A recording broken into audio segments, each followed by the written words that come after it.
آج کی نسل کو need of the hour lessons ہیں. آج کل مٹیریلزم اتنا پھیل چکا ہے کہ مردوں میں بھی بہت مٹیریلزم آ چکا ہے, عورتوں میں بھی بہت مٹیریلزم آ چکا ہے, اور گھروں میں بہت فرسٹریشن پائی جاتی ہے اس چیز کو لے کے. تقدیر یہ ہے کہ یو ڈو یور بیسٹ, اس کے بعد نشانے پہ لگے گا نہیں لگے گا وہ اللہ تعالیٰ کا کام, یہ تقدیر ہے. ٹھیک ہے, اللہ کی تقدیر غالب آئے گی. آپ کی ایفرٹ اپنی جگہ ہے, لیکن کچھ فیکٹرز آپ کے کنٹرول سے باہر ہیں, وہ آپ نہیں کر سکتے, ان کا کچھ آپ نہیں کر سکتے, وہ تقدیر غالب آنی ہے. لوگ انڈائریکٹلی شکوہ کر رہے ہیں اللہ سے کہ اگر اللہ نے لکھا ہے تو پھر ہمارا کیا کنٹرول ہے. یہ تو ایک شکوہ ہو گیا نا, ٹو بی آنیسٹ. بھائی آپ کو تو خوش ہونا چاہیے, اللہ نے لکھا ہے. امام القیم نے کہا جب میری دعا قبول ہوتی ہے میں خوش ہوتا ہوں, جب قبول نہیں ہوتی میں اور خوش ہوتا ہوں, کیونکہ قبول ہونے میں میری مرضی ہے, نہ قبول ہونے میں پیور اللہ کی مرضی. یہ تو اور اچھی بات ہے کہ آپ کے ہسبینڈ کی جاب چلی گئی. اب ایک جملہ یہ ہے کہ ہم ہیں ہی بدقسمت, ہمارے ساتھ ہمیشہ یہ ہوتا ہے کہ کوئی بھی چیز ٹرائی کرے تو وہ ختم ہو جاتی ہے. اللہ تعالیٰ کو سجدہ کرنے کا اور شو کرنے کا کہ اللہ میں ابھی بھی تیرا ہی بندہ ہوں, تیری بندی ہوں, ابھی تو موقع ہے دکھانے کا کہ میں راضی ہوں, میں آپ کے ڈیسیژن میں راضی ہوں الحمدللہ. اور پھر ایسی کنٹینٹمنٹ دے گا اللہ آپ کو, آپ سوچ نہیں سکتے. اب دیکھیں اسی چیز کو لے کے, غربت کو لے کے, غربت سے ڈر کے لوگ باہر بھی جانا چاہتے ہیں. کوئی حرج نہیں ہے ایز پر رول. دیکھیں مسلم کنٹری میں جایا جا سکتا ہے, مڈل ایسٹ میں جایا جا سکتا ہے, کوئی حرج نہیں. لیکن لیٹ سے کینیڈا یو کے شفٹ ہونا چاہتے ہیں لوگ, امریکہ جانا چاہتے ہیں, سب سے زیادہ کینیڈا اور آسٹریلیا جانا چاہتے ہیں, تو they should better do a research کہ وہاں جا کر کہیں میرا ایمان نہ چلا جائے. یعنی وہاں پہ آپ کی جماعت کی نمازیں کیسے ہوں گی, نیوزی لینڈ جا کے, کینیڈا جا کے, یا تو کوئی ایسی سٹی چوز کریں جہاں پہ مساجد قریب ہے, کوئی ایسی کمیونٹی چوز کریں. ٹھیک ہے, ادروائز آپ کو جماعت سے نمازیں تو نہیں ملنے والی. کینیڈا یا نیوزی لینڈ یا آسٹریلیا یہ لاہور تو نہیں ہے جہاں ہر محلے میں مسجد ہو. ٹھیک ہے, وہاں تو دور دراز مساجد ہوتی ہیں. میں اپنے کئی دوستوں کو جانتا ہوں جو خود یہ روتے ہیں, کہتے ہیں کہ ہم عرصہ ہو گیا جماعت سے نماز پڑھے. ویسٹ میں وہ نمازیں کیسے پڑھتے ہیں, جوڑ کے, یہ بھی ٹائم نہیں ملتا وقت پہ نماز کا, اتنی فاسٹ لائف ہے وہاں پہ. تو یہ کیسی سیکریفائس ہے, یہ کیسی دنیا کمانا ہے کہ نماز ہی نہیں پڑھی جماعت سے کبھی. ٹھیک ہے, تو یہ چیزیں ہمارا دین ہمارا پرسپیکٹیو چینج کرتا ہے. باقی کوئی حرج نہیں ہے, بندہ اپنے انکم کو بڑھانا چاہتا ہے, اسلام اس کی اجازت دیتا ہے, ہاتھ پیر مارو, بزنس کرو انشاءاللہ. میں پوائنٹ یہ بتا رہا ہوں کہ بزنس کے باوجود بھی اف اٹس ناٹ ورکنگ تو پھر گھبرانے کی بات نہیں ہے. لیٹ سے آپ نے غریب ہی رہنا ہے تو بس ٹھیک ہے رہنا ہے, پھر قیامت والے دن حساب اچھا ہوگا الحمدللہ, یہ تو اچھی بات ہے. ٹھیک ہے, تو یہ آج کی نسل کو need of the hour lessons ہیں. آج کل مٹیریلزم اتنا پھیل چکا ہے کہ مردوں میں بھی بہت مٹیریلزم آ چکا ہے, عورتوں میں بھی بہت مٹیریلزم آ چکا ہے, اور گھروں میں بہت فرسٹریشن پائی جاتی ہے اس چیز کو لے کے. اکثر ایسے ہوتا ہے the man is trying his best to do good, to avail opportunities for finance. وہ دیکھ رہا ہے, ہاتھ پیر ہلا رہا ہے, اس کے باوجود نہیں ہو رہا تو نہیں ہو رہا. لیکن خواتین کی طرف سے بہت پریشر آتا ہے, کیوں نہیں ہو رہا, وہ دیکھے وہ تو یہ اس طرح لائف سٹائل گزار رہے ہیں, وہ دیکھے وہ کپڑے کیسے پہنتے ہیں, وہ دیکھے ان کے پاس بہت کمپیریزن ہوتا ہے, آپ کو پتہ ہے. تو قرآن ہمارا پرسپیکٹیو چینج کرتا ہے. یہ غم ہم نے خود اپنے پر حاوی کیا ہوا ہے. کیسے, آپ دیکھیں کہ ہم نے جو ہے وہ وانٹ کو نیڈز بنا لیا, کہ جو چیزیں چاہیے ہیں ان کو ضروریات بنا لیا. ٹھیک ہے, یعنی خواہشات کو ضروریات بنا لیا, تو اس وجہ سے سیڈنس اور ڈپریشن ہمیں زیادہ ہوتی ہے. دیکھیں ضروری نہیں ہے کہ آپ ایک خاص برانڈ کے کپڑے پہنیں, دس از جسٹ اے وش. اگر پوری ہو جاتی ہے پوری ہوتی ہے, نہیں ہوتی تو یہ کوئی ضروریات میں سے نہیں ہے. تو قرآن ہمارا پرسپیکٹیو چینج کرتا ہے کہ دیکھو آپ جو ہے وہ ضروریات پر فوکس کرو کہ ضروری کیا ہے زندہ رہنے کے لیے, اور بس اتنا آپ گزر بسر کرو انشاءاللہ تعالیٰ. تو یہ پہلا سلوشن ہے, changing our perspective from the Quran. ثابت کیا ہوا, قرآن کے ساتھ کنیکٹ رہنا بہت ضروری ہے سیڈنس کو کیور کرنے کے لیے. ٹھیک ہے, لیکن قرآن کے ساتھ کنیکٹ رہنے سے مطلب کیا ہے, قرآن پہ تدبر, قرآن پہ غور و فکر انشاءاللہ. ٹھیک ہے. Number 2, resolving conflicts. اس سے کیا مراد ہے کہ آپ کے اندر جو کنفلکٹس چل رہے ہیں, جو جد و جہد چل رہی ہے, جو ایک پوری جنگ چل رہی ہے, اس کو ریزالو کرنا. کس طرح سے ریزالو کرنا, کئی سیڈنس انسان نے خود اپنے اوپر مسلط کی ہوتی ہے, ان کی سورس کوئی نہیں ہوتی, وہ ہم نے خود اپنے اوپر اوور تھنکنگ کی وجہ سے مسلط کر لی ہوتی ہے. تو اس کو ریزالو کریں بیٹھ کے, اس کو لکھیں اور یا کسی سے بات چیت کریں. ٹھیک ہے, اور اس کے سلوشن کی طرف آئیں, ہوپ اورینٹیڈ تھنکنگ کی طرف آئیں, جیسے ہوپ اورینٹڈ تھنکنگ میں نے آپ کو بتایا ہے، اس میں path way thinking, agency thinking ہوتی ہے، لاسٹ کلاس میں ایکسپلین کیا تھا، ٹھیک ہے.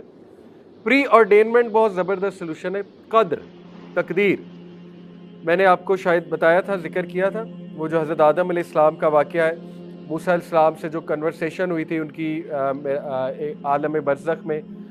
تو موسیٰ علیہ السلام نے حضرت آدم سے پوچھا تھا کہ آپ نے اس درخت سے کیوں کھایا؟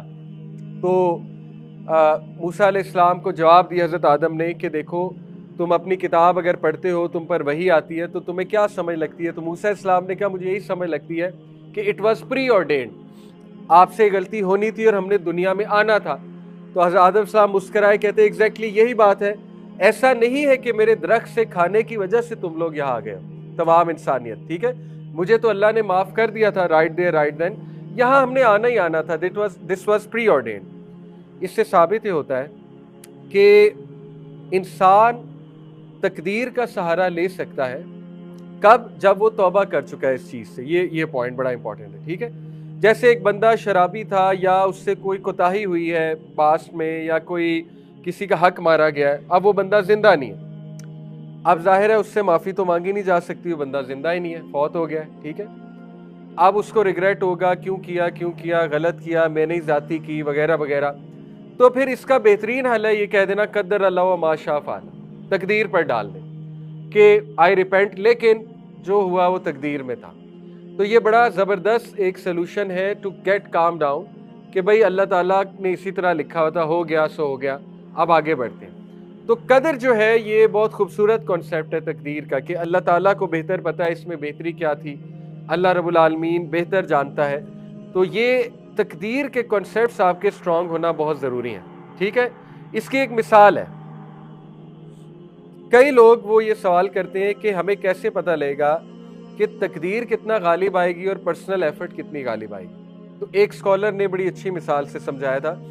انہوں نے کہا تھا کہ جب تم ایک تیر کو شوٹ کرتے ہو کمان سے، تو تیر نشانے پہ لگے گا، اس میں تمہارا کتنا کنٹرول ہے یا تمہاری کتنی ایفرٹ ہے؟ تو اس نے کہا اچھی خاصی ہے، یعنی I'll have to use my strength، میری نشانہ بازی اچھی ہونی چاہیے، میری پریکٹس ہونی چاہیے، ٹھیک ہے. لیکن انہوں نے کہا کیا کوئی اور فیکٹرز بھی ہیں تیر لگنے میں؟ اس نے کہا بالکل ہے، ہوا کا رخ ہے جو میرے کنٹرول میں اتنا نہیں ہے ٹو بی آنیسٹ، اور چیزیں ہو سکتی ہیں، ہیومیڈیٹی ہو سکتا ہے، اور فیکٹرز ہو سکتے ہیں، ٹھیک ہے. کوئی اور فیکٹر ہو سکتا ہے، مثال طور پہ میں نے نشانے پہ تیر لگانا ہے، ایک دم آگے چڑیا آ گئی، کوئی کنٹرول ہے آپ کا؟ چڑیا کو روک سکتے ہیں آپ؟ آگے اچانک سے چڑیا آ گئی، تیر چڑیا کو لگ جائے گا، نشانے کو نہیں لگے گا، نہیں ہے کنٹرول آپ کا. تو یہی بات ہے، تقدیر یہ ہے کہ یو ڈو یور بیسٹ، اس کے بعد نشانے پہ لگے گا نہیں لگے گا وہ اللہ تعالیٰ کا کام، یہ تقدیر ہے، ٹھیک ہے. اللہ کی تقدیر غالب آئے گی، آپ کی ایفرٹ اپنی جگہ ہے، لیکن کچھ فیکٹرز آپ کے کنٹرول سے باہر ہیں، وہ آپ نہیں کر سکتے، ان کا کچھ آپ نہیں کر سکتے، وہ تقدیر غالب آنی ہے. ابو طالب کو دعوت دینا نبی صلی اللہ علیہ وسلم کے محنت تھی، لیکن تقدیر کس کی غالب آئی؟ اللہ کی غالب آئی. تو یہی بات ہے، تقدیر اس طرح غالب آتی ہے، ٹھیک ہے. تو حضرت عمر صلی اللہ عنہ نے جیسے بڑا خوبصورت جملہ کہا کہ my heart is at peace, میرا دل تسلی میں، نوئنگ، جان کے کہ وہ جو میرے لیے لکھا تھا وہ مجھے مل جانا ہے، اور جو میرے لیے نہیں لکھا وہ مجھے مل نہیں سکتا، میں جو مرضی کر لوں. تو یہ بڑا زبردست کانسیپٹ ہے. دیکھیں ہمیں کیوں تکلیف ہوتی ہے کہ اللہ کو پتہ ہے، ہمیں کیوں تکلیف ہو کہ اللہ تعالیٰ جو دے گا وہی بہتر ہے؟ نہیں ہونی چاہیے نا. لوگ انڈائریکٹلی شکوہ کر رہے ہیں اللہ سے کہ اگر اللہ نے لکھا ہے تو پھر ہمارا کیا کنٹرول ہے. یہ تو ایک شکوہ ہو گیا نا، ٹو بی آنیسٹ. بھائی آپ کو تو خوش ہونا چاہیے، اللہ نے لکھا. اگر آپ کو آپشن ملے، آپ کا ایک بہت پیارا دوست ہے، وہ آپ کو آپشن دے کہ بھائی ڈو یو ٹرسٹ می، آپ کہیں گے 100% آئی ٹرسٹ یو. وہ آپ کو آپشن دے کہ میں تم سے زیادہ ایکسپیرینسڈ ہوں، مجھے تم سے زیادہ نالج ہے، آپ کہیں گے ہاں آئی ایکسیپٹ، تمہیں ہر چیز کا نالج اور ایکسپیرینس زیادہ ہے. وہ آپ کو کہے کہ تمہارے پاس دو آپشن ہیں، اپنی زندگی کا کوئی فیصلہ خود کر لو یا مجھ سے کرا لو، آپ کیا کہیں گے؟ بسم اللہ آپ کریں. تو آپ کو تو خوش ہونا چاہیے، اللہ فیصلے کر رہا ہے، ٹھیک ہے. آپ اپنی ایفرٹ کر رہے ہیں، اس کے بعد چیز ملتی ہے الحمدللہ، نہیں ملتی تو بھی الحمدللہ، بلکہ نہیں ملتی وہ تو پھر پیور اللہ کا فیصلہ ہے نا. ملتی ہے اس میں تو آپ کا بھی کچھ شامل ہے. جیسے امام القیم نے کہا جب میری دعا قبول ہوتی ہے میں خوش ہوتا ہوں، جب قبول نہیں ہوتی میں اور خوش ہوتا ہوں، کیونکہ قبول ہونے میں میری مرضی ہے، نا قبول ہونے میں پیور اللہ کی مرضی ہے. یہ تو اور اچھی بات ہے. تو ہمیں تو خوش ہونا چاہیے، ٹھیک ہے.